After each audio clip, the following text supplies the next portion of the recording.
Class 8th ये आपके हिंदी व्याकरण की बुक है। इसमें से हम आज चैप्टर फर्स्ट लेंगे, भाषा, भाषा, लिपि और व्याकरण।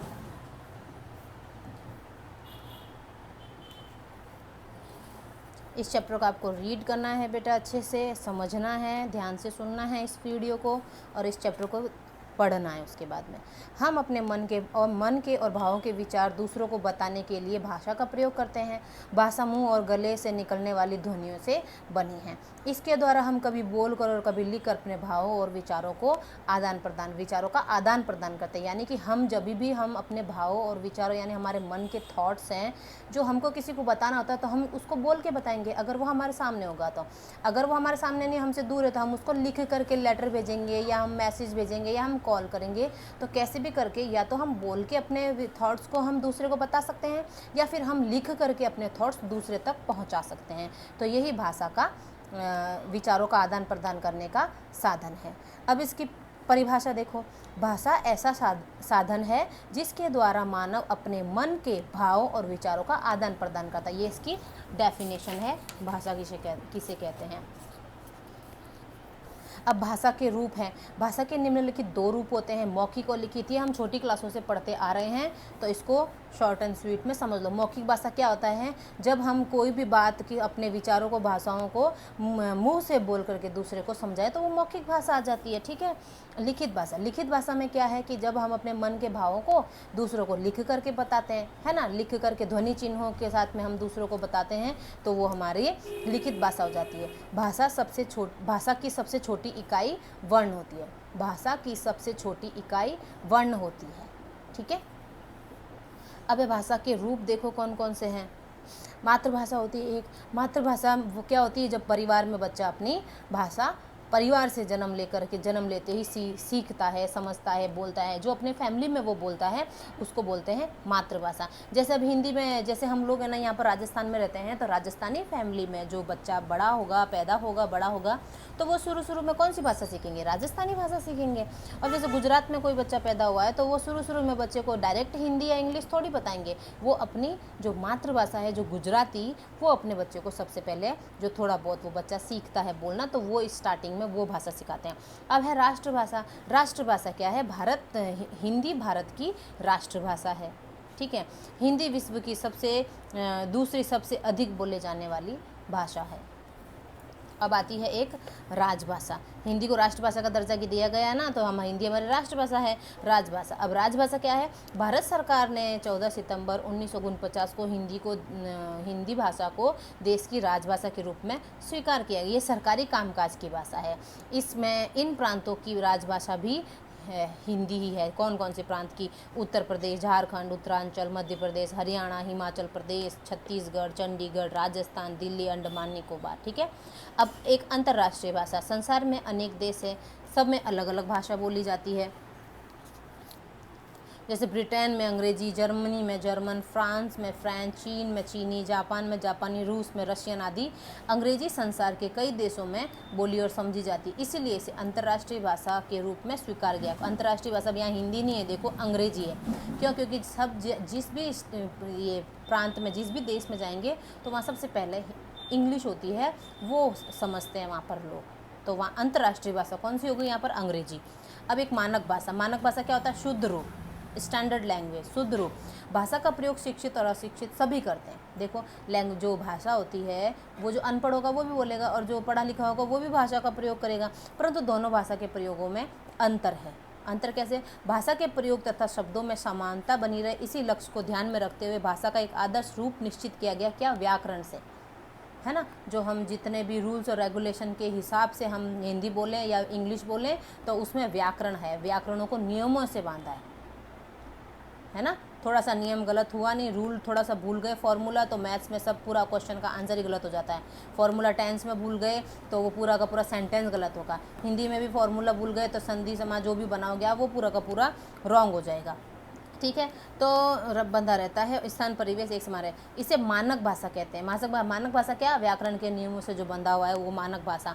शिक्षा, राजकाज, पत्रकारिता, साहित्य आदि में मानक भाषा का प्रयोग किया जाता है। अगर अपन ऐसे बोल रहे हैं तो उसमें व्याकरण का कोई ध्यान नहीं देना पड़ता है, ठीक है। लेकिन हम अगर लिख रहे हैं कोई सेंटेंस, हम एजुकेशन में हम कोई फॉर्म भर रहे हैं, या हम पत्रकारिता या न्यूज़पेपर वगैरह आते हैं, या साहित्य होता है जो हम पढ़ते हैं बुक्स वगैरह, अगर उसमें थोड़ा बहुत भी गड़बड़ हो जाए, उसमें वो व्याकरण के नियमों से बंधा हुआ ही लिखेंगे। हम बोलते हैं तो हम ऐसे ही बोल सकते हैं, लेकिन जो ये चीज़ें हैं इसमें बिल्कुल व्याकरण के नियमों से लिखा होता है ये। अब है ये भारत की अन्य भाषाएं। संविधान में इन भाषाओं को मान्यता दी गई। कितनी भाषाओं को? 22 भाषाओं को मान्यता दे रखी है, ठीक है, जिसमें बांग्ला, असमी, गुजराती, कश्मीरी, कन्नड़, कोंकणी, मलयालम, मणिपुरी, मराठी, नेपाली, उड़िया, संस्कृत, उर्दू, सिंधी, तमिल, तेलुगु, बोडो, डोगरी, मैथिली और संताली, ये टोटल 22 भाषाएं हैं। संविधान में 22 भाषाओं को मान्यता प्राप्त है। जैसे अगर क्वेश्चन आता है कभी, संविधान में कितनी भाषाओं को मान्यता प्राप्त है? 22 भाषाओं को मान्यता प्राप्त है, ठीक है। अब लिपि, स्क्रिप्ट। लिपि क्या है? वर्णों के लिखने के चिन्ह, विधि लिपि। अब मैंने 2 लिखा, 22 लिखा, तो ये लिपि हो गई, ये मैथ्स वाला हो गया। अब ये हिंदी की लिपि है देवनागरी, है ना, संस्कृत की देवनागरी, अंग्रेजी की है रोमन, उर्दू की है फारसी, तो ये सारी की सारी लिपियाँ भी होती है। लिखित भाषा में ध्वनि चिन्ह निश्चित चिन्ह है। ध्वनि चिन्ह जैसे अब मैं क लिखूंगी तो क ही लिखूंगी, ख है तो बोलूंगी भी ख और लिखूंगी भी ख, तो उनके निश्चित चिन्ह है। तो चिन्हों को लिखने की जो ढंग होता है लिखने का, उसको लिपि कहते हैं। हिंदी और संस्कृत देवनागरी में लिखी जाती है। बाएं से दाईं ओर लिखी जाती है। बाएं से दाईं और बायां इस साइड वाला और दायां इस साइड वाला, तो यहाँ से लेके यहाँ से लिखाई जाती है। अब है देवनागरी लिपि का विकास ब्राह्मी लिपि से हुआ है। अंग्रेजी भाषा की लिपि रोमन है, ठीक है। अब ये हो गया।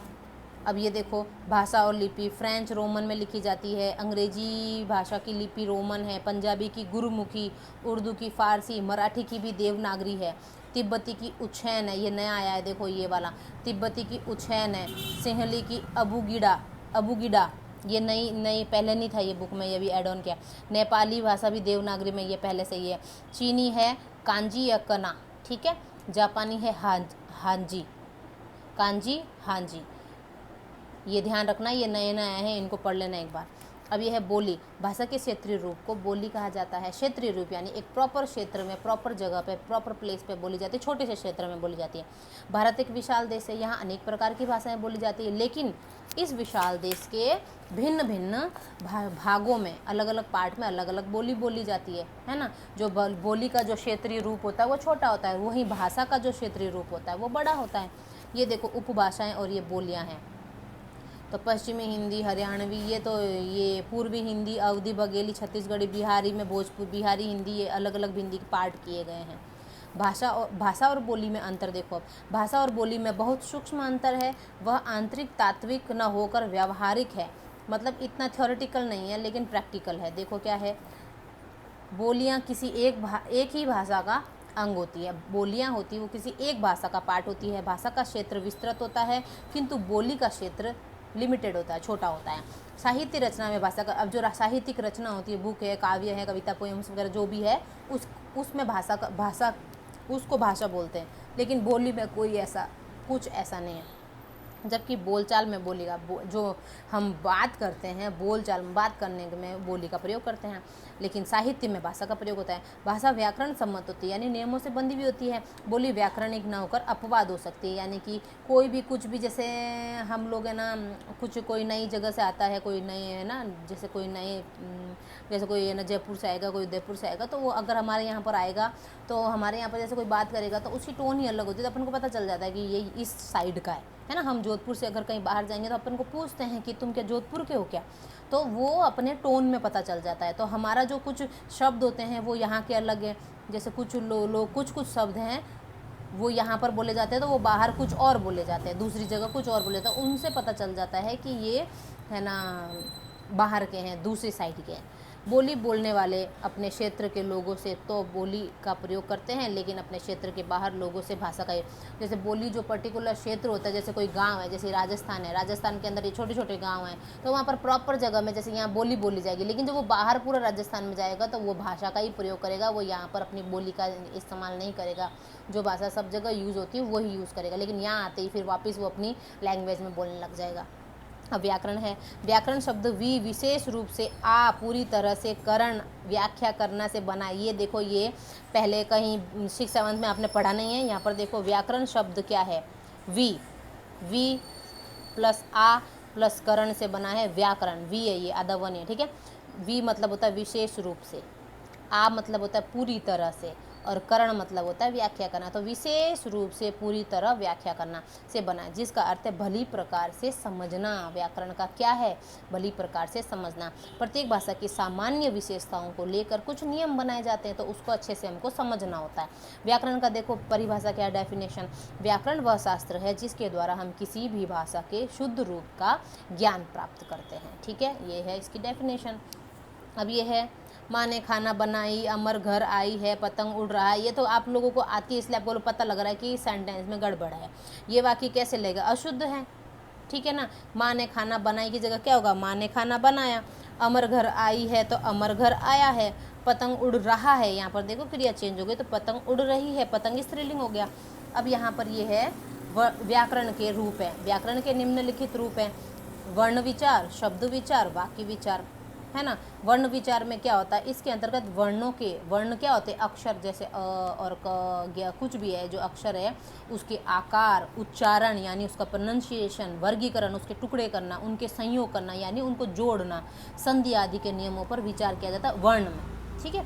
शब्द विचार में क्या किया जाता है? शब्दों के भेद, रूप, बनावट, कहाँ से आए हैं, कहाँ से उसकी उत्पत्ति हुई है, कहाँ से उसकी रचना हुई है ना, वो सारा का सारा यहाँ पर शब्द विचार में आता है। वाक्य विचार में क्या आता है? वाक्यों के भेद, उनके संबंध, वाक्य की रचना, उसका कहाँ से वही उद्भव हुआ है, मतलब कितने रूपों में बांटा गया है, वर्गीकरण क्या किया गया, वाक्यों का विग्रह, विराम चिन्ह आदि पर इसमें वाक्य विचार में ये पढ़ा जाता है। अब साहित्य क्या है? हित सहित साहित्य है, अर्थात जिसमें समाज का हित हो, जो समाज का पथ प्रदर्शक बने, वही साहित्य कहा जाता है। एक पर्टिकुलर ये टॉपिक, वो पॉइंट जोड़ा गया है, ये पहले भी नहीं पढ़ा है हमने। किसी भाषा के संचित ज्ञान संग्रह को साहित्य कहा जाता है। किसी भी भाषा के संचित ज्ञान संग्रह को, अगर देखो इंग्लिश का है, इंग्लिश की पोयम्स है, उसके ऊपर है ना, उसके जो भी स्टोरी राइटिंग वगैरह जो भी होती है, तो वो अगर अंग्रेजी में है तो वो उसका अंग्रेजी का भाषा साहित्य है। अंग्रेजी का संचित ज्ञान है। संचित ज्ञान मतलब इकट्ठा किया हुआ जो संग्रह होता है ज्ञान, बुक्स वगैरह, कलेक्शन जो बोल सकते हैं। और जैसे हिंदी का है तो हिंदी की स्टोरी है, उपन्यास है, जितने भी हैं वो उसका जो कलेक्शन होता है उसको साहित्य बोलेंगे। साहित्य के दो प्रकार है, गद्य और पद्य। ये देखो ये नया आया है, ये पहले बुक में नहीं था, 6th 7th 8th की बुक में नहीं था, ये इसमें ऐड ऑन हो रखा है। साहित्य के दो प्रकार है, गद्य और पद्य। आप लोग 9th में आओगे तब पता चल, अभी भी जैसे अपन आते हैं, अभी तो आपकी एक ही बुक है, उसी में पोएम होती है, उसी में है ना गद्य होता है, उसी में पद्य होता है, उसी में स्टोरी होती है, उसी में पोएम होती है। लेकिन जब आप आगे नेक्स्ट क्लास में आओगे, 9th क्लास में, 10th क्लास में, आपके उसी बुक के 2 पार्ट कर दिए जाते हैं, जिसमें एक जो गद्य है उसमें तो सारे के सारे वो स्टोरीज वगैरह होती है, और पद्य है उसमें पोइट्री आ जाती है, यानी पोएम्स वगैरह जो आ जाती है उसके। इसीलिए यहाँ पर ये आपको बताया गया है गद्य क्या होता है, पद्य क्या होता है। गद्य साहित्य क्या है? इसमें लेखन अपने भावों तथा विचारों को व्यवस्थित भाषा के रचनात्मक प्रक्रिया द्वारा व्यक्त करता है। ठीक है। गद्य के रूप क्या है? गद्य के रूप देखो अभी क्या है, कहानी, कथा, पत्र, निबंध, संस्मरण, अनुच्छेद, संवाद, उपन्यास, जीवनी, रेखाचित्र, नाटक, एकांकी, ये सब के सब गद्य हैं, गद्य के रूप हैं। ठीक है। ये प्रमुख गद्य लेखक और साहित्यकार। अब देखो गद्य के लेखक भी बता दिए यहाँ पर, प्रेमचंद लेखक है, जयशंकर प्रसाद, आचार्य चतुर्सेन और मणिक लाल मुंशी, ये गद्य लेखक हैं। और ये जो इन्होंने जो गद्य रचना करी है, मानसरोवर, गोदान में, इनकी ये रचनाएं हैं। ठीक है। अब ये गद्य के लेखक हैं।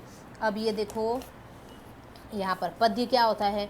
इसे काव्य कविता भी कहा जाता है, पोयम्स आती है इसके अंदर। जबकि कवि अपने शब्दों को छंद, तुक, लय द्वारा व्यक्त करता है, यानी एक रेमिंग साउंड आता है ना, वो वाला, तो जैसे उसे पद्य साहित्य कहते हैं। जैसे रही मन दागा प्रेम का, मत तोड़ो चटकाए, टूटे थे फिर न जुड़े, जुड़े गांठ पड़ जाए, अपन जैसे गाते हैं ना लय के साथ में, इसीलिए ये वाला पद्य है। पद्य के रूप क्या है? देखो दोहा, कुंडली, कवित, सवैया, पद, सौरठा, छंदबद्ध कविता, छंदयुक्त कविता।